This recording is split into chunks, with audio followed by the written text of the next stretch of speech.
కొండవారికి నమస్కారం. చాలా సంతోషం అమ్మవారికి ఇంత గొప్ప సేవ చేయగలిగే అవకాశం మీకు దక్కింది. ఈరోజు మీ అందరి దర్శనం అమ్మవారి దర్శనం చేసుకోవడం మాకు మహద్భాగ్యం. ఎన్నాళ్ళ నుంచి చేస్తున్నారంటే ఏం చెప్తారు? దాదాపు 9 సంవత్సరాలుగా వరలక్ష్మి వ్రతం అనేది చేస్తూ ఉంది. అంటే నేను ఎప్పుడు కూడా ఏ వ్రతాలు కూడా చేయలేదు. నాకు తెలిసినంత వరకు ఎప్పుడు కూడా మామూలుగా పండగలు చేసుకోవడం, రోజు పూజ చేయడం, దీపం ముట్టించడం తప్పితే నేను ఇలాంటి వ్రతాల జోలికి ఎప్పుడు కూడా వెళ్ళలేదు. పాప పెళ్ళైన తర్వాత వాళ్ళ అత్తయ్య చేస్తూ ఉండేది. తర్వాత తను హైదరాబాద్ షిఫ్ట్ ఎప్పుడైందో అప్పటి నుంచి కూడా తను స్వతహాగా అమ్మవారిని పెట్టుకొని పూజించేది. మరి లాస్ట్ టైం కాకుండా ఈసారి కాకుండా లాస్ట్ టైము తనకి ఎందుకు వచ్చిందో ఏమో తనకి శివ కళ్యాణం చేసుకోవాలనేది ఒక ఆలోచన వచ్చింది. వచ్చినప్పుడు అంటే మరి మా గురువులను వాళ్ళని వీళ్ళని కనుక్కుంటే లేదమ్మా చేసుకోవచ్చు, వాళ్ళకు కూడా ప్రాతకాల సమయంలో చేసుకుంటే వాళ్ళకు చాలా ఇష్టము, ఆ సమయంలో చేసుకోండి అన్నది. అప్పుడు నేను యాదగిరిగుట్టకి ఎందుకు వెళ్ళొచ్చినాక ఇది లక్ష్మీ నరసింహస్వామి కళ్యాణం కూడా బాగుంటుందటమ్మా అని చెప్పి నేనంటే అయితే అది కూడా చేసుకుంటా అని చెప్పేసి రోజు సాయంత్రము శివపార్వతుల కళ్యాణం చేసుకుంది. రేపు మార్నింగ్ లక్ష్మీ నరసింహ కళ్యాణం ఈసారి చేసుకుంది. ఎందుకంటే మేము యాదగిరి గుట్టకి వెళ్ళినా కూడా ఎక్కడో దూరంగా జనంలో ఉండి చూస్తాము, మా కళ్ళ ఎదుట మాకు స్వామివారి కళ్యాణం చూసే అదృష్టం కలిగింది అని చెప్పి చాలా హ్యాపీగా ఫీల్ అయ్యారు. అయితే తనకి ఎప్పటి నుంచో అంటే మొక్కుకుంటుంది అన్నట్టు ఏదో ఒక సమయంలో నా ఎలక్షన్ల గురించి కానీ లేకపోతే పిల్లల ఆరోగ్యం బాగాలేనప్పుడు కానీ తనకేమన్నా సమస్య వచ్చినప్పుడు కానీ ఒకటి మనసులో అనుకున్నది అంటే చేస్తుంది. ఇప్పుడు అది సోలార్ సోమవారని ఇప్పుడు శివుడికి చేస్తూ ఉంది. అదొక నిష్ఠతో చేసేది అన్నట్టు. కొన్ని రోజులు అమ్మవారికి చేస్తుంది, ఎన్ని రోజులు 5 వారాలని లేకపోతే సాయంత్రం పూట 3 గంటలకి నిమ్మకాయలో దీపం ముట్టించే కార్యక్రమం ఉంటుంది. ఆ రోజు ఉల్లిపాయ అల్లం ఏం తినకుండా చేస్తారు, అది కూడా చేస్తుంది. చాలాసార్లు చేసేది. అది అయిపోయే లోపల ఆమె అనుకున్నది కోరిక తీరుతుంది అన్నట్టు. అయితే ఈసారి తను ఎందుకో అమ్మవారిని నిలబెట్టుకుంటా నేను అని చెప్పేసి ఒక ఆలోచనతోటి అందరినీ అయ్యగారులను వాళ్ళని అడిగినప్పుడు తప్పదమ్మ మంచిదమ్మ, చాలా శుభప్రదం అది. అమ్మవారిని నవరాత్రులు కొలవడము అని అంటే అది దానికి ఒక శక్తి ఉండాలి, అమ్మవారి సంకల్పం కూడా ఉండాలి, లేనిది మన వల్ల కాదు. కాబట్టి మీరు ఆ ఆలోచనలో ఉన్నారు కాబట్టి 100% మీకు సక్సెస్ అవుతుంది అని చెప్పి అందరూ కూడా పాజిటివ్గా చెప్పడం జరిగింది. మా స్వామివారు తునిలో ఉంటారు, ఆయనను కూడా రమ్మన్నాం కానీ ఆయన అక్కడ అమ్మవారిని ఆయన పూజించుకోవాలి. వస్తే ఒక రోజు ఏదో రోజు అన్నారు కానీ నాకు అనుమానమే రావడం. ఎందుకంటే ఆయన చాలా నిష్ఠతో అమ్మవారిని కొలుస్తారు. ఎందుకంటే శృంగేరి పీఠానికి సంబంధించిన ఇప్పుడు మాకు వచ్చిన అయ్యగారులు కూడా మంచి రాజమండ్రి నుంచి వచ్చారు, పెద్దమ్మ గుడి నుంచి వచ్చారు, ఆయన ఏమో ఇంకా తిరుపతి నుంచి వెంకటేశ్వర స్వామి దగ్గర నుంచి వచ్చారు. వాళ్ళు పాపం పొద్దున్నే వచ్చేసి ముందు అన్నీ కూడా పూజా కార్యక్రమాలు చేసుకొని మాతో అర్చన చేయించడం, అభిషేకం చేయించడం, ఆ తర్వాత మొత్తం పూజ ఏదైతే తంతు ఉందో అదంతా కూడా చేయించడం జరుగుతుంది. అంటే వాళ్ళని అడిగినప్పుడు మాకు ఏం చెప్పారంటే ఈ నవరాత్రులు ఎందుకు చేసుకుంటారు అని అంటే పూర్వకాలంలో అంటే ఋషులు అది ఉన్నప్పుడు దేవతలు ఉన్నప్పుడు ఏదైనా విపత్తులు వచ్చినప్పుడు సమస్యలు వచ్చినప్పుడు ఏమన్నా పరిష్కారంగా అన్నటువంటి ప్రాబ్లమ్స్ వచ్చినప్పుడు ఇటు ఋషులకు కానీ మునులకు కానీ దేవతలకు కానీ ప్రజలకు కానీ వచ్చినప్పుడు వాళ్ళు ఎవరిని వేడుకోవాలో తెలియనప్పుడు ఒకసారి విష్ణువు దగ్గరికి, ఒకసారి శివుడి దగ్గరికి, ఒకసారి బ్రహ్మ దగ్గరికి, ఇలా ఒక్కొక్కసారి ఒక దేవుణ్ణి వాళ్ళు వేడుకొని మాకు విపత్తు వచ్చింది, ఈ విపత్తు నుంచి మేము ఎలా బయటపడాలి, మీరు ఉన్నారు, త్రిమూర్తులు ఉన్నారు, వల్లనే ఇది అవుతుంది అని చెప్పి వెళ్ళినప్పుడు వాళ్ళందరూ కూడా ఒకటే మాట చెప్పారు, ఇది ఎవ్వరి వల్ల కాదు, మహాకాళి మహామాత అంటే మహిళ వల్లనే అవుతుంది, దేవతల వల్ల అవుతుంది కానీ మా వల్ల కాదు అని చెప్పినప్పుడు వాళ్ళు ఒక్కొక్క సమస్య వచ్చినప్పుడు ఒక్కొక్క దేవతను ఆరాధించమని చెప్పారు. చెప్పినప్పుడు వాళ్ళ ఆ దేవతలను పూజించడం, ఆ దేవతలను ఆరాధించడం చేసినప్పుడు ఆ అమ్మవార్లు ప్రత్యక్షం అవ్వడం, అదే నా ఒక్కొక్క రూపంలో అన్నట్టు ప్రత్యక్షమైనప్పుడు వాళ్ళు వీళ్ళ సమస్య చెప్పినప్పుడు ఆ సమస్యకు వాళ్ళు పరిష్కారం చేయడమే కాకుండా ఆ సమస్యను తొలగించి వాళ్లకు మంచి జరిగే విధంగా వాళ్ళు చేయడం జరిగింది. అంటే ఇది ఒకటే వరుసగా 9 రోజులు జరిగిన కార్యక్రమాలు కాదు, సంవత్సరం మొత్తంలో ఒక దగ్గర, అంటే అప్పుడు సంవత్సరాలు అంటే లెక్క పెట్టేవారు తెలీదు, ఎప్పుడెప్పుడు జరిగినాయో అన్నీ కూడా ఒక దగ్గరికి తీసుకొచ్చి చేర్చి చూసినప్పుడు ఈ 9 రకాల విపత్తులను ఒక అమ్మవారు మరి ఆ కాలంలో ఋషులను కానీ మరి దేవతలకు వచ్చిన కష్టాలు కానీ మానవులకు వచ్చిన కష్టాలు కానీ తన శక్తితోటి మరి తొలగించి వాళ్ళని ప్రశాంతంగా ఉంచింది అనేసి మా అయ్యగారు నాకు చెప్పిన స్టోరీనే ఇది. అయితే ఆ విధంగా ఉన్నవన్నిటిని కూడా ఒక్క దగ్గర చేర్చి ఈ 9 రాత్రులు కూడా అమ్మవారిని 9 రూపాలతోటి కొలవడం జరుగుతుంది. మొదటి రోజు బాలా త్రిపుర సుందరి అయిపోయింది, రెండవ రోజు గాయత్రి దేవి అయిపోయింది, నిన్న అన్నపూర్ణేశ్వరి అయిపోయింది, ఈరోజు కామధేను రూపంలో అమ్మవారిని కొలుస్తూ ఉన్నాము. ఈ రోజుకి ఈ కథ వేరే ఉంటుంది, ఈమె ఎందుకు కామధేను రూపం ఎత్తాల్సి వచ్చిందో అనే కథ వేరే ఉంటుంది. ఆ విధంగా నవరాత్రులు కూడా ఈ అమ్మవారిని కొలిస్తే మనకు ఉన్నటువంటి సకల దోషాలు కానీ ఇప్పుడు ఈ సమాజంలో ఉన్నటువంటి ఏమైనా సృష్టికి సంబంధించిన పాపాలు కానీ అవన్నీ ఉంటే కూడా తొలగిపోతాయి, మనకే కాదు సమాజానికి కూడా మంచి అవుతుంది అనేటువంటి వాళ్ళు చెప్పడం జరిగింది. ఈసారి 11 రోజులు వచ్చింది, మరి మిగతా 2 రోజులు ఏ అమ్మవార్లను పెడతారో నాకైతే తెలియదు, కానీ మా అదృష్టం ఈసారి 11 రోజులు వచ్చింది. 11 రోజులు కూడా అమ్మవారిని కొలిసే అవకాశం మాకు రావడం మేము అదృష్టంగా భావిస్తున్నాము. ఇక్కడ వచ్చిన ప్రతి ఒక్కరు కూడా అమ్మవారిని అలంకరించే వాళ్ళు ఎంత చిత్తశుద్ధితోటి వాళ్ళు చేస్తూ ఉంటే మాకు అదే అనిపించింది, ఇంత తంతు ఉంటుందా, మనం వెళ్తాం గుడికి వెళ్తాం నమస్కారం చేసుకుంటాం, అమ్మ మాకు ఇది ఇచ్చేసి అని చెప్పేసి కోరుకొని వస్తాము. కానీ నవరాత్రులు చేయాలంటే ఇన్ని అలంకారాలు అన్ని ఏర్పాట్లు చేయాల్సిన అవసరం ఉందా అని చెప్పి ఇది ఒక పెద్ద బరువు. నిజంగా అది చేసే అదృష్టం మనకు రావాలి, చేయించే శక్తి కూడా వాళ్ళు మాకు ఇవ్వాలి. ఇప్పుడు మా పాపం దానికి టైఫాయిడ్ వచ్చేసింది, అంటే పరీక్షిస్తుంది అమ్మవారు కూడా, నువ్వు చేయగలుగుతావా లేదా అని చెప్పి 2 రోజులు తను అసలు పూజ మీద కూడా కూర్చోలేకపోయింది అని. అందుకని మేము అభిషేకం మేము చేస్తున్నాం, పూజ పాప చేస్తుంది. ఏది ఏమైనా కూడా అమ్మవారు మా ఇంట్లో కొలువు అవ్వడం మాకు చాలా అదృష్టంగా భావిస్తూ ఉన్నాం. అమ్మవారు మేమైతే ఏదైతే కోరుతున్నామో అన్నీ కూడా తీర్చాలని చెప్పి అమ్మవారిని ప్రార్థన చేస్తాం. శుభం భూయాత్, అంతా మంచిగా జరుగుతుంది. చాలా సంతోషం అండి, చాలా మీకు పాపం సమయాభావం ఉన్నా కూడా ఒక 5 నిమిషాలు మాట్లాడండి అంటే సమయం ఇచ్చారు. Thank you so much once again. మళ్ళీ కలుస్తాను. నమస్కారం అండి. ప్రేక్షకులందరి కోసం మీ పేరుతో మొదలు పెడదాం. మీ పేరు అలాగే, అంటే నాకు తెలుసు, ప్రేక్షకులు మీకు తెలియదు కాబట్టి మీ అందరికీ చెప్పడానికి మీ పేరు, మీరు ఎక్కడ పనిచేస్తున్నారు ప్రస్తుతానికి ఒకసారి. నా పేరు చేబియ్యం శ్రవణ అండి. నేను శ్రీ పెద్దమ్మ దేవాలయంలో వేద పండితునిగా పనిచేస్తున్నాను. భాగ్య విషయానిగా ఇక్కడ కూడా కాస్త నాకు అవకాశం వచ్చింది ఈరోజు అమ్మవారిని దర్శించుకోవడానికి. తే కామం తంతం ప్రాప్నోతి నిశ్చితం పరమైశ్వర్యముతలం ప్రాప్స్యతే భూతలే పుమాను. అంటే మనకి ఏదైనా కావాలన్నా ముందు సంకల్పం గొప్పది, ఆ సంకల్పమే లేకుంటే ఏది చేయలేం. ఈ శరన్నవరాత్రి ఉత్సవాల భాగంగా మహాకాళి, మహాలక్ష్మి, మహాసరస్వతి పరిపరి రూపాల్లో మన తెలంగాణలో అమ్మవారు వైభవంగా కొలుగుతుంది. ఆ విధంగా అమ్మవారు ఎప్పుడు కూడా భక్తుల్ని అనుగ్రహించడం కోసం ఒక్కొక్క రూపం ఎత్తి ఒక్కొక్క దాని విధి విధానాలతో అమ్మవారు ఆవిర్భవించింది. కాబట్టి మనం 9 రోజులు కూడా అమ్మవారిని నమో దేవ్యై మహాదేవ్యై శివాయై సతతం నమః ప్రకృతి భద్రాయై నియతా ప్రణతా స్మతాం. కాబట్టి అమ్మదై ఉంటే అన్నీ ఉన్నట్టే. కాబట్టి అమ్మవారిని ఒక్కొక్క రూపంలో ప్రథమం శైలపుత్రీ చ, ద్వితీయం బ్రహ్మచారిణి, తృతీయం చంద్రఘంటేతి, కూష్మాండేతి చతుర్థం, పంచమం స్కందమాతేతి, షష్ఠం కాత్యాయనీతి చ, సప్తమం కాలరాత్రీతి, మహాగౌరీతి చాష్టం, సిద్ధిదాత్రీ చ, నవదుర్గా ప్రకీర్తితా. ఇలా నామాలు చండీలో చెప్పబడ్డాయి. అలానే మనం ప్రతి రూపం కూడా ఇష్టంగా ఏ భావం చేసినా ఆ రూపంగా వెళ్తుంది. ఇప్పుడు నేను చింతయితే కామ, నువ్వు ఏ రూపం అనుకుంటే ఆ రూపం అమ్మవారు వస్తుంది. మనం గాయత్రి అనుకుంటే గాయత్రి వస్తుంది, సావిత్రి అంటే సావిత్రి వస్తుంది. కాబట్టి అమ్మని ఏ విధంగా కోరినా ఆ విధంగా వస్తుంది. కాబట్టి శరణ నవరాత్రుల్లో బాల అని, గాయత్రి అని, అన్నపూర్ణ అని ఇవాళ మనకు కామధేను రూపంలో ఆ అమ్మవారు వెలిసి ఉంది. ఆ గోవులో వత్ససహిత గోవును ఎప్పుడైనా మనం విశేషంగా పూజించేటప్పుడు వెనక భాగంలో పూజిస్తుంటాం. అక్కడ 330 కోటి దేవతలందరూ కూడా ఉంటారు. కామధేను అంటే సాక్షాత్తు ఆ అగ్ని మథనంలో గిరిపర్వత మథంలో ఆమె సాక్షాత్ ఉద్భవించింది మహాలక్ష్మి రూపంలో. కాబట్టి ఆ కామధేనువు మనం ఏదనుకుంటే అది ఇస్తూ ఉంటుంది. ఈ నవరాత్రుల్లో మనం ఒక్కొక్క రూపాన్ని ఒక్కొక్క విధంగా చేస్తూ ఈ భాగ్య విషయంలో మా మంత్రి గారు అంటే ఎంతో గొప్ప యోగం ఉంటే కానీ ఒక దేవతను అర్చించే భాగ్యం కలగదు. కానీ ఇటువంటి దేవతలందరూ కూడా భాగ్యం చేసుకునే అవకాశం మా మంత్రి గారికి, సురేఖ మేడం గారికి వచ్చింది. కాబట్టి ఆమె కూడా అదే విధంగా ఏ దేవత దగ్గరికి వెళ్ళినా ఆ విధంగా నాకు ఈ అవకాశం ఇచ్చిన భావనతో మా అందరినీ కూడా ఆమె ప్రేమగా పిలుస్తూ చాలా విషయాలు తెలుసుకుంటూ ఆ విధంగా చేస్తూ ఉంటుంది. ఏది ధర్మమో అది కంపల్సరీ చేస్తుంటుంది.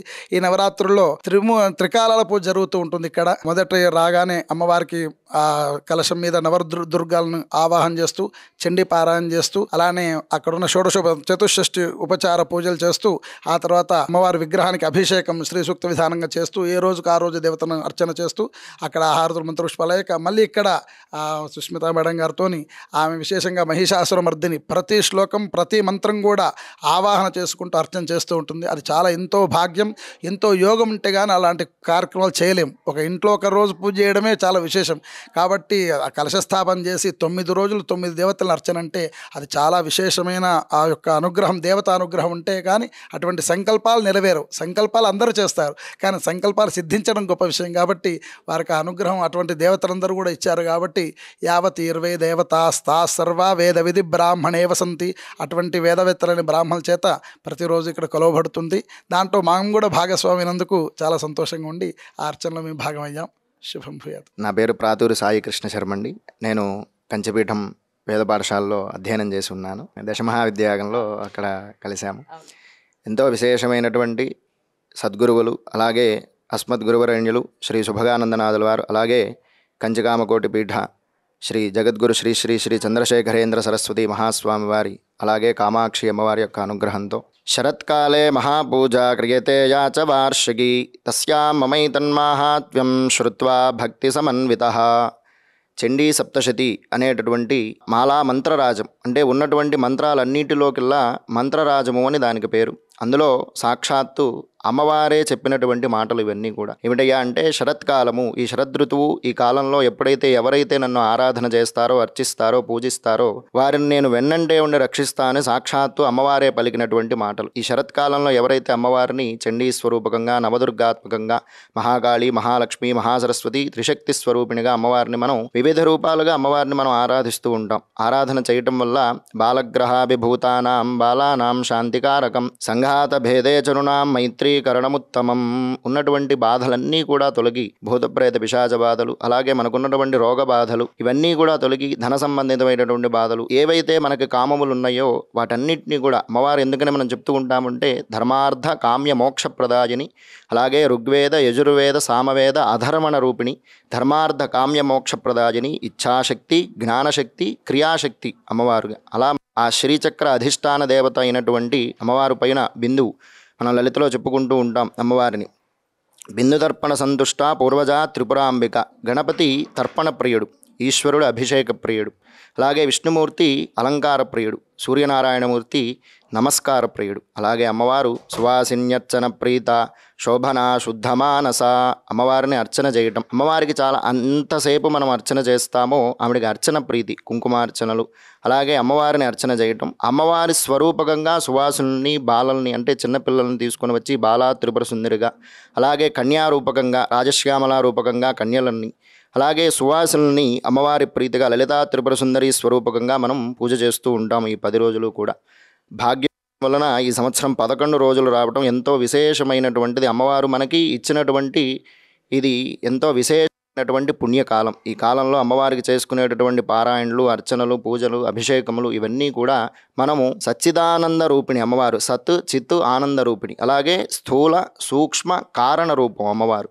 అందుకనే మనం అమ్మవారిని చేసుకునేటప్పుడు శ్రద్ధాభక్తులతో మన హృదయంలో ఎప్పుడైతే మనం ఉన్న ద్రవ్యాలు, ధనము వీటన్నింటిని ఖర్చు పెట్టి చేస్తూ ఉంటాం, అయినప్పటికీ మన హృదయ కమలంలో ఎప్పుడైతే అమ్మవారిని మనస్ఫూర్తిగా ధ్యానం చేసి పూజ చేస్తామో అదే భగవతి ప్రీతి.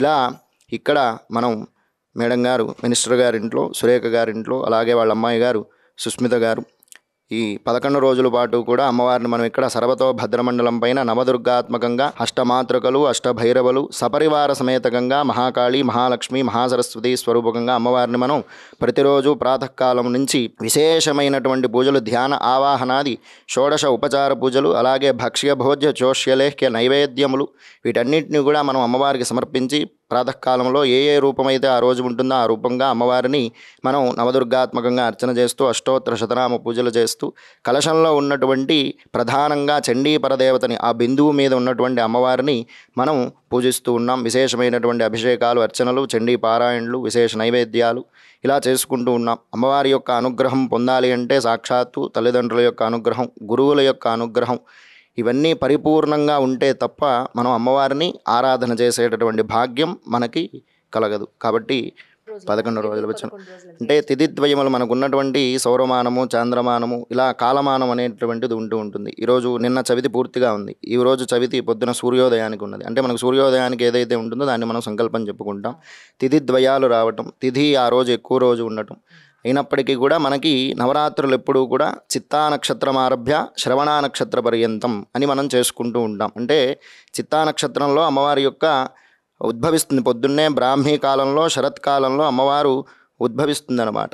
అమ్మవారిని అందుకనే దేవతలందరూ వీళ్ళందరూ వెళ్ళి ఎన్నో ఇబ్బందులు పడుతూ రాక్షసులందరూ అంటే విష్ణుమూర్తి యొక్క చెవి గుబిలిలో నుంచి 2 రాక్షసులు ఉద్భవిస్తారు. మధుకైటభులు అనేటటువంటి రాక్షసులు. ఆ చండీ సప్తశతి సప్త అంటే 7 శతి అంటే 100 ఈ 700 శ్లోకాలు కూడా దేవీ భాగవతం అంతర్గతంగా మార్కండేయ పురాణం అమ్మవారు ఏ రాక్షసులతో యుద్ధం చేసింది ఎలా ఉద్భవించింది అంటే సురధుడు అనేటటువంటి రాజు సమాధి అనేటటువంటి ఒక వైశ్యుడు రాజ్యాన్ని కోల్పోయి ఒకరు అలాగే ఉన్నటువంటి సంపదను కోల్పోయి ఒకరు వీళ్ళందరూ కూడా అడవుల్లోకి వెళ్ళటం సుమేధ అనేటటువంటి రాజును కలవటం అక్కడ ఆ రాజుగారు చెప్పారు త్రిభిర్వర్షైర్ యథాత్మనోహ 3 సంవత్సరాల పాటు అమ్మవారిని ధ్యానం చేసి అర్చించమంటారు. ఎంతోమంది రాక్షసుల్ని అమ్మవారు మధుకైటబులు శుంభనిశుంభులు ధూమ్రలోచనుడు అలాగే చండముండు మహిషాసురుడు రక్తబీజుడు ఈ రాక్షసులందరినీ కూడా అమ్మవారు సంహారం చేసింది. అన్ని వేల సంవత్సరాల పాటు యుద్ధం చేసింది. అయితే అమ్మవారు తలుచుకుంటే అమ్మవారికి కనురెప్పపాటు ఆ రాక్షసులను సంహారం చేయడం. కానీ రాక్షసుల్ని సంహారం చేయటం కాదు రాక్షసుల్లో ఉన్నటువంటి రాక్షసత్వాన్ని సంహారం చేయటం అనేటటువంటిది ఇక్కడ మనం ముఖ్యంగా తెలుసుకోవాలి. అలాగే అమ్మవారిని మనం లలితలో చెప్పుకుంటూ ఉంటాం. అవ్యాజ కరుణామూర్తి అమ్మవారు. ఆమెకు ఉన్నటువంటి కరుణ ఈ భూప్రపంచంలో ఎవ్వరికీ లేదు. అందుకని ఎన్నిసార్లు మనం ఆవిడ దగ్గర కూర్చొని అర్చిస్తూ కీర్తిస్తూ స్తుతిస్తూ మన కామ్యములు చెప్పుకుంటున్నా సరే ఆవిడకి ఎంతో కరుణ. అంత కరుణగా ఉన్నటువంటి అమ్మవారు అంతమంది రాక్షసులను యుద్ధం చేసినటువంటి ఇబ్బంది పెట్టినటువంటి రాక్షసుల్ని చివరికి తనలోనే ఐక్యం చేసుకుంది అమ్మవారు. అంటే రాక్షసులనే ఐక్యం చేసుకుంది. మనం మానవులం ఎప్పుడు ఏమిటి ఎలా ఏం చేయాలనేది మనకు తెలుస్తుంది. ఆ తెలిసినటువంటి మనము ఏ కాలంలో ఎప్పుడు ఏ కృతంగా గురువుల దగ్గర ఉపదేశించినటువంటి వాటిని మనం యథావిధిగా యథాశాస్త్రోక్త కల్పోక్తంగా మనం అర్చనలు చేసుకుంటూ ఉంటే ఆ అమ్మవారి యొక్క అనుగ్రహం తప్పకుండా మనకు కలుగుతుంది అనటంలో ఎటువంటి సందేహము లేదు. అందుకని ఇది సత్యం సత్యం పునఃసత్యం, ఎటువంటి సందేహం లేదు. నేనే ఉండి రక్షిస్తానని అమ్మవారు ప్రత్యక్షంగా పలికినటువంటి మాటలు ఈ చండీ సప్తశతి అనేది. కాబట్టి ఆ అమ్మవారిని అర్చన చేయటమే మనకి ఈ మాంసనేత్రములకు చూడటం ఒక భాగ్యం. ఈ శరీరం అంటే ఈ పంచభూత ఇంద్రియ నిగ్రహంగా మనం అన్నీ కూడా కామక్రోధ లోభ మదమాశ్చర్యాలతో జీవుడు నిరంతరం కొట్టుమిట్టాడుతూ ఉంటాం. అంటే ఇదంతా నాదే, నా ఆస్తి, నా సంపద, అలాగే కామ్యములు కోరికలు వీటన్నిటినీ కూడా పక్కన పెట్టి భవబంధాలన్నింటినీ పక్కన పెట్టి కూర్చున్నటువంటి 10 నిమిషాలైనా అమ్మవారి దగ్గర ఇందాక చెప్పినట్టుగా మన హృదయంలో అమ్మవారిని ధ్యానం చేయాలి. అక్కడ చూసేటటువంటి రూపం 10 రూపాలుగా కొలుస్తూ ఉంటాం. కానీ ఏకరూపం ఒకే రూపాన్ని మనం అమ్మవారిని హృదయంలో ధ్యానం చేయటం వల్ల అమితమైనటువంటి అమ్మవారి యొక్క అనుగ్రహం మనం పొందడానికి ఆస్కారం ఉంటుంది. ఇప్పుడు 11వ రోజు ఏ అమ్మవారిని మరి అంటే ఈ 11వ రోజు 11వ రోజు విజయదశమి వస్తుంది రాజరాజేశ్వరి. అయితే ఈ మధ్యలో వచ్చేటటువంటి తిథిదయంలో ఇప్పుడు మనకి కామధేను అట్లాగే మనకి దుర్గగుడిలో ఉన్నటువంటి అమ్మవారికి ఈరోజు కాత్యాయని స్వరూపకంగా మధ్యలో కామాక్షి ఒకళ్ళు కాత్యాయని ఒకళ్ళు ఎన్ని రూపాలు ఉన్నాయి. కాబట్టి మధ్యలో వచ్చేటటువంటి రూపం మాత్రమే ఆ తిథిద్వయాల్లో మారుతుంది తప్ప ఆ తర్వాత నుంచి వచ్చేటటువంటి మూలా నక్షత్రం ఇంకా దుర్గాష్టమి దుర్గాదేవి మహర్నవమి విజయదశమి ఇవన్నీ కూడా మనకి మామూలే.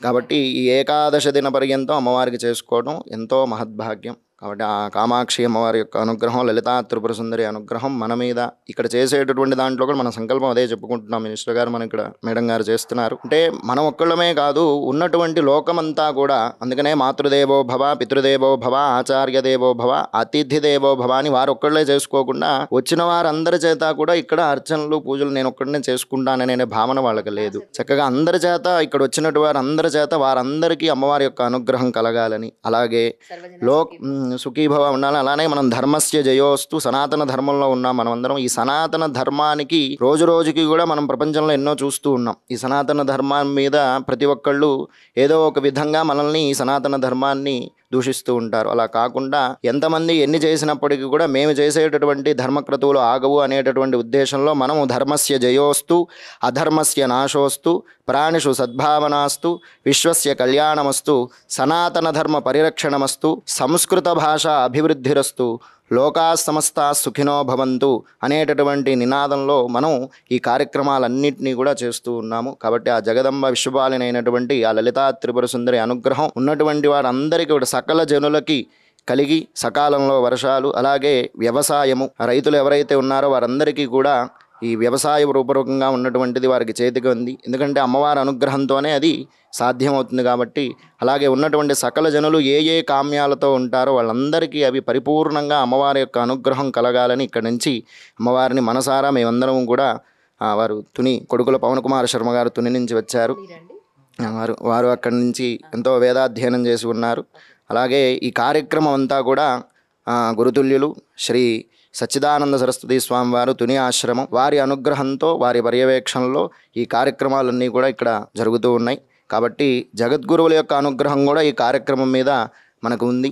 కాబట్టి గురువుల యొక్క అనుగ్రహం, తల్లిదండ్రుల యొక్క ఆశీర్వాదం, ఉన్నటువంటి వేద పండితుల యొక్క సహాయ సహకారములు, వేద మంత్రోచ్చారణలు శ్రీ విద్యోక్తంగా కల్పోక్తంగా ఇంతటి మహద్వైభవమైనటువంటి కార్యక్రమం ఈ స్థలంలో చేయాలి అని అమ్మవారి ఆజ్ఞ. అందుకనే జరుగుతుంది. వీరు దుర్గేష్ శర్మ గారు, వీరు టీటీడీ వేద పండితులు, ఇక్కడే నాగోల్లో ఉంటారు. ఇక్కడే టీటీడీ వేద పారాయణదారు వారు ఇందాక పరిచయం చేసుకున్న పెద్దమ్మ తల్లి దేవాలయంలో వేద పారాయణం. ఇలా వీళ్ళందరూ కూడా వేదాన్ని అధ్యయనం చేసి సద్గురువుల దగ్గర శ్రీ విద్యని ఉపాసన చేసి ఆ మంత్రాలన్నింటిని కూడా ప్రాతకాలం నుంచి వాళ్ళు ముందుగా అమ్మవారికి మనం ఎవరికైనా చేస్తున్నామంటే ముందు ఉపాసన బలం అనేది ముందు మన దగ్గర ఉండాలి. అలా ఉపాసన బలాన్నంతా కూడా మేము ఆ అమ్మవారిని చండీ పారాయణ చేసుకొని శుద్ధిగా ఏకాదశ న్యాసము అని ఉంటుంది, ఆ న్యాసాలు చేసుకొని శుద్ధిగా అమ్మవారి దగ్గర ప్రతిరోజు కూడా ఆ స్వామివారికి అర్చన, పుణ్యహవాచనం, పంచగవ్య ప్రాశన, అలాగే సర్వతో భద్రమండలం మీద అమ్మవారిని ఆరాధన చేసి అర్చన చేసి తద్ అనుగ్రహాన్ని ఇక్కడ ఉన్నటువంటి వారందరికీ కూడా అమ్మవారి అనుగ్రహంగా తెలియజేస్తూ ఇవి నవదుర్గలు 9 కలశములు ఉంటాయి. అవన్నీ కూడా ఈ ఇందాక చెప్పినట్టుగా ప్రథమం శైలపుత్రి, ద్వితీయం బ్రహ్మచారిణి, తృతీయం చంద్రఘంటేది కూష్మాండేది చతుర్థకం, పంచమం స్కందమాతేది షష్ఠం కాత్యాయనీతి చ, సప్తమం కాళరాత్రీది మహాగౌరీతి చాష్టమం, నవమం సిద్ధిదాత్రీ చ నవదుర్గా ప్రకీర్తితాః. దేవతలన్నింటినీ కూడా మనం ఏ దేవత దగ్గరికైనా సరే ప్రత్యక్షంగా ఆ దేవత దగ్గరికి వెళ్ళడానికి కుదరదు. ముందుగా ఉన్నటువంటి పరివార దేవతలందరినీ కూడా ఆరాధన చేసుకుంటే కానీ దేవత దగ్గరికి వెళ్ళడానికి మనకి అనుజ్ఞ రాదు. కాబట్టి చుట్టూ ఉన్నటువంటి వాళ్ళందరూ కూడా అమ్మవారి యొక్క పరివారం. నవదుర్గలు ఒక్కటే కాదు, నవదుర్గలు, ఆదిత్యాది నవగ్రహాలు, ఇంద్రాది అష్టదిక్పాలకులు, గణేశాది పంచపాలకులు, అలాగే అష్టమాతృకలు, అలాగే అష్టభైరవులు, వీళ్ళందరూ కూడా అమ్మవారి యొక్క పరివారం. మధ్యలో ఆ శ్రీచక్ర నగర సామ్రాజ్యంలో అమ్మవారు మనం చెప్పుకుంటూ ఉంటాం శ్రీమాత, శ్రీ మహారాజ్ని, శ్రీమత్ సింహాసనేశ్వరి. అమ్మవారు ఆ శ్రీమత్ సింహాసనంలో మణిద్వీపంలో కొలువై ఉంటుంది. ఇటు పక్క ఉన్నటువంటి కలశం మహాకాళి, అక్కడ మహాలక్ష్మి, మధ్యలో మహాసరస్వతి. ఏదైతే ప్రధానంగా మనం అమ్మవారిని ఆరాధన చేస్తున్నామో చండీపర దేవతని మధ్యలో ఆవాహన, దాని ముందు ఉన్నటువంటి పాదుకలు మహిషాసురమర్దిని, అలాగే దాని ముందు శ్రీచక్రాధిష్టాన దేవత అయినటువంటి లలితా త్రిపుర సుందరి. ఆ కింద ఉన్నటువంటి మండలం సర్వతో భద్రమండలం. ఇట్లాంటి యజ్ఞ యాగాది క్రతువులు చేసేటప్పుడు ఆ మండలాన్ని వేసి దాంట్లో దేవతలన్నింటినీ ఆవాహన చేసి అర్చించి ఉన్నటువంటి సపరివార దేవతలందరినీ కూడా ఆరాధన చేసి తర్వాత మధ్యలో ఉన్నటువంటి అమ్మవారిని మనం అర్చిస్తాం. ఆ 3 పెద్ద కలశంలో మహాకాళి, మహాలక్ష్మి, మహాసరస్వతి త్రిశక్తాత్మక చండీపర దేవత. ఇందా మనం చెప్పుకున్న ఇచ్ఛాశక్తి, జ్ఞానశక్తి, క్రియాశక్తి, ఋగ్వేదం, యజుర్వేదం, సామవేదం, అధర్వణ రూపం, ధర్మార్థ కామ్యమోక్షప్రదాయిని చండీపర దేవత. మధ్యలో ఉన్నటువంటి రూపం చండీ అమ్మవారు. గోసేవ చేశాడు. ఆ గోసేవకి శివుడు భోలా మెచ్చి ఆ నగరానికి రాజు చేసిన తర్వాత వజ్ర వైఢూర్య మరకత మాణిక్యాలు అన్నీ వచ్చాయట. ఆ వచ్చిన తర్వాత పూర్వజన్మ జ్ఞాపకం ఉండి మళ్ళీ తోటకూరే, ఇప్పుడు ఇన్ని ఉండకూర వేసి మళ్ళీ దానం చేసేటట. అంటే దీనికి అర్థం ఎంత ఏదైతే ఉన్నదో కార్యక్రమం కూడా అమ్మవారి మీద దృష్టి పెట్టి ఖచ్చితంగా చేసేవాళ్ళకి ఖచ్చితంగా అమ్మవారు అనుగ్రహిస్తుంది లేదు. ఎవరి స్థితి బట్టి అది, ఎవరి స్థితి బట్టి లేనప్పుడు చేస్తే చక్రవర్తి అయిన తర్వాత మళ్ళీ అలాగే చేస్తే యథాస్థానం గర్భిణ్య, ఎక్కడ ఉన్నవాడు అక్కడికి వస్తాడు. అదే ఆదవ పూజ్యో వీరభద్ర అని ఇక్కడ ఫస్ట్ వీరభద్రుడిని ముందు ప్రధానంగా ముందు గోపూజతో ప్రారంభం చేసుకుంటాం. ఆ సకల దేవతలు గోవులో ఉంటారు కాబట్టి ప్రతిరోజు గురువులకి ప్రార్థన గోపూజ చేసుకుంటాం. అలాగే వీరభద్రుడికి ఆరాధన చేసుకుంటాం. అమ్మవారికి సంకల్పం మనం ఏదైతే చేస్తున్నామో ప్రతిరోజు ఆ సంకల్పాన్ని ఈరోజు తిథి వార నక్షత్రాలన్నీ చెప్పుకోవడం, గోత్రనామాలు చెప్పుకుని సంకల్పం చెప్పుకుని అమ్మవారికి ప్రాతకాల సాంగ ఉపాంగ విధానేన అర్చన జరుగుతూ ఉంటుంది ప్రతిరోజు. ఇక్కడ అయిన తర్వాత పంచామృతాలు 10 రకాల పళ్ళ రసాలతో అమ్మవారికి అక్కడ మొత్తం గంధం, పసుపు, సుగంధ ద్రవ్యాలు అన్నిటితో అమ్మవారికి అక్కడ అభిషేకం చేస్తారు. అయిన తర్వాత అభిషేకం అయిన తర్వాత ఆ తర్వాత మళ్ళీ కూర్చుని అప్పుడు మహిషాసుర మర్దిని స్తోత్రంతో అమ్మవారికి అర్చన చేయడం జరుగుతుంది. అయిన తర్వాత చతుర్వేద స్వస్తి, నీరాజన మంత్ర పుష్పాలు అన్నీ చేసుకుని హారతిస్తారు. మళ్ళీ సాయంత్రం ప్రదోషకాల గోధూళి సమయం అంటారు. ప్రదోషకాలంలో కూడా అమ్మవారికి నక్షత్రహారతి, పంచహారతి ఇలాంటి విశేషమైన హారతులతో విశేషమైన నైవేద్యాలతో అమ్మవారికి అలా అర్చిస్తున్నారు. చాలా అంటే చెయ్యాలి అనే తపన ఉంటే సరిపోదు, అంగబలం అర్ధబలం అన్నీ కలిస్తే కానీ ఏ కార్యక్రమం చెయ్యలేం. యోగం ఆయన చెప్పినట్టు మన పెద్దలు పుణ్యం చేస్తేనే ఇక్కడ మీరు కూర్చుని 4 అమ్మవారి మాట మీరు వింటారు, మేమైనా చెప్తాం. ఇప్పుడు ఏదైతే కార్యక్రమం చేస్తున్నామో ఆ కార్యక్రమం మనసులో ఖచ్చితంగా మన కామ్యం ఇది మంచిది అయ్యి ఉండాలి అని చెప్పి అనుకుంటూ చేస్తే ఖచ్చితంగా అమ్మవారు అనుగ్రహిస్తారు. ప్రతిరోజు సాయంత్రం నక్షత్రహారతి మహానైవేద్యం అన్నీ పెట్టుకుని రోజు కొలుస్తున్నారు అమ్మవారిని.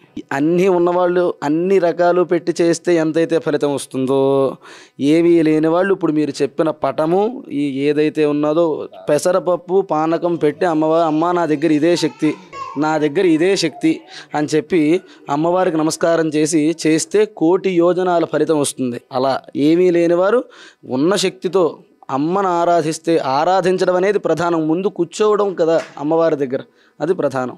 అందువల్ల ఖచ్చితంగా అమ్మవారు అనుగ్రహిస్తుంది, అనుమానం లేదు. చాలా సంతోషం. అమ్మవారు చరిత్రలు ఇవి విశేషం. ప్రథమ చరిత్ర, మధ్యమ చరిత్ర, ఉత్తమ చరిత్ర చేస్తూ ఆ రాక్షస సంహారం అంతా చేసేసింది. మహిషాసురమూర్తిని, శుంభులు, రక్తబీజుడు రాక్షస సంహారం చేశాక ఆమె ఉగ్రరూపాన్ని దేవతలందరూ స్తుతి చేశారు. అమ్మా నువ్వు శాంతరూపంగా ఉండి మమ్మల్ని అనుగ్రహించమని. అప్పుడు హాహాకారం చేస్తూ భక్తులకు ఎంతో కరుణామయ్యి అవ్యాజ కరుణామూర్తి అని చెప్పారు కదా, మళ్ళీ శాంతమూర్తిగా అయ్యి ఆయన కోరుకోండి దేవతలు అన్నారట. ఆ దేవతలందరూ ఇప్పుడు ఏమన్నారు, అమ్మా నీ యొక్క భాగ్య విశేషంలో మాకు యజ్ఞయాగాదులకు ఇబ్బంది లేదు, ఋషులు సంతులు మునులు అందరూ కూడా బాగానే ఉంటారు. ఇక రాక్షస మతం జరిగింది కాబట్టి ఏమి చేయలేని శక్తి లేని మానవులు కూడా ఉన్నారు, నిన్ను కొలుస్తూ ఉన్నారు కదా, వాళ్ళని అనుగ్రహించమంటే మీకు ఏ విధంగా అయితే నేను ఇస్తున్నానో వారికి కూడా నా చరిత్ర వింటే, చరిత్ర చదివితే, చరిత్ర చూస్తే వారికి కూడా అటువంటి ఫలితాలను ఇస్తున్నా అని చెప్పి అమ్మవారు అనుగ్రహించింది. కాబట్టి అటువంటి జగతపితరో వందే పార్వతీ పరమేశ్వరు కాబట్టి ఆ అమ్మవారు అవ్యాజకరణతో మనందరినీ కూడా ఇస్తుంది. అనఘాద్భుత చారిత్ర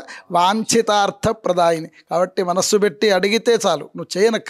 అంటే చేసే శక్తి లేనప్పుడు వారు అన్నట్టుగా ఏం శక్తి లేనప్పుడు నువ్వు ఒకసారి అడుగుతున్నమ్మా నా దగ్గర ఇదే ఉంది తల్లిని నమస్కారం చేస్తున్నా అని.